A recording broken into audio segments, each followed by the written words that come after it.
అందరికీ hi, welcome to my YouTube channel ఏవి cooking world.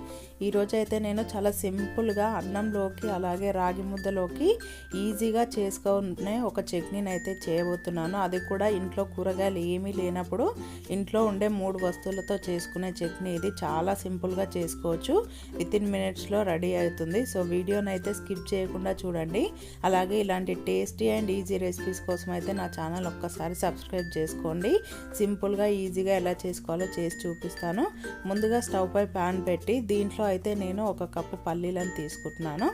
పల్లీలు అయితే అందరి ఇంట్లో ఉంటాయి కదా, ఇలా మీకు నచ్చిన క్వాంటిటీలో తీసుకొని దోరగా వేయించుకోవాలి. పచ్చిగా ఉండకూడదు, పచ్చితనం పోయేంత వరకు ఇలా వేయించుకోండి. అలాగనే ఎక్కువగా మాడకూడదు. సో ఇలా వేగిపోయినాయి. వీటిని నేను స్టవ్ పై నుంచి తీసి చల్లార్చుకుంటాను. ఇవి పూర్తిగా చల్లారాలి. పూర్తిగా చల్లారిపోయిన తర్వాత ఒక మిక్సీ జార్ తీసుకొని దాంట్లోకి అయితే ఈ పల్లీలను వేసుకుంటున్నాను. సో పొట్టు తీయాలనుకునే వాళ్ళు తీసేసుకోండి, నేనైతే పొట్టుతోనే వేస్తున్నాను, నాకు ఇలాగే ఇష్టం. సో పొట్టు మీ ఇష్టం ఉంటే తీసేసుకోండి. ఇప్పుడు దీంట్లో టేస్ట్కి సరిపడా ఉప్పు వేస్తున్నాను, అలాగే పచ్చి వెల్లుల్లిపాయలను వేస్తున్నాను. సో టేస్ట్ బాగుంటుంది, ఫ్లేవర్ కూడా చాలా బాగుంటుంది పచ్చిగా వేయడం వల్ల. సో అలాగే దీంట్లో ముందుగా నానబెట్టి పెట్టిన చింతపండు అలాగే ఈ నీళ్ళతో సహా వేస్తున్నాను. సో కన్సిస్టెన్సీ కోసం వేసుకున్నాను. ఇప్పుడు దీంట్లో నేను టేస్ట్కి సరిపడా ఎర్రకారం అయితే వేస్తున్నాను. మీకు కావాలంటే పచ్చిమిర్చితో కూడా చేసేసుకోవచ్చు. సో టేస్ట్కి సరిపడా ఇలా కారం వేసేసుకొని మూత పట్టి మిక్సీ పట్టు వేసుకుంటున్నాను. దీన్ని అయితే ఫస్ట్ మెత్తగా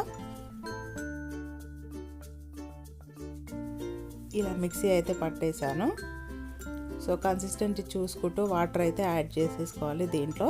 ఇప్పుడు దీంట్లోకి నేను ముందుగా కట్ చేసి పెట్టుకున్న ఆనియన్స్ని వేసాను. ఇలా వేసుకుంటే తినేటప్పుడు మనకి చాలా బాగుంటుంది, కరకరలాడుతూ టేస్ట్ అనేది చాలా అంటే చాలా సూపర్గా ఉంటుంది.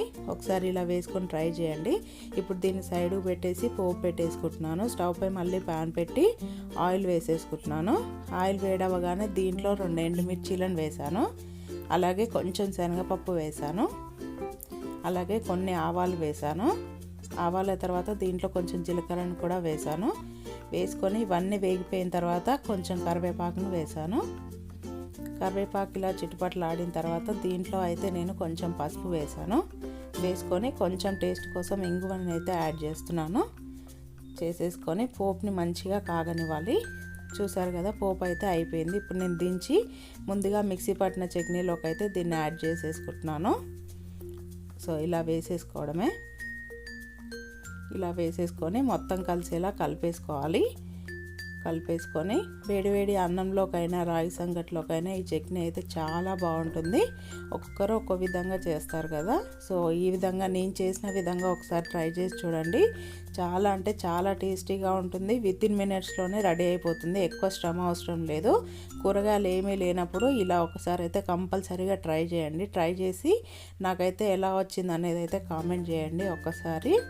అలాగే ఈ వీడియో కనుక మీకు నచ్చినట్టయితే ఈ వీడియోకి లైక్ చేసి నా ఛానల్ని అయితే సబ్స్క్రైబ్ చేసుకోండి. నా వేలో సింపుల్గా ఎలా చేసుకోవాలనేది చేసి చూపిస్తాను. Please do subscribe my channel for more videos. Thanks for watching. Thank you.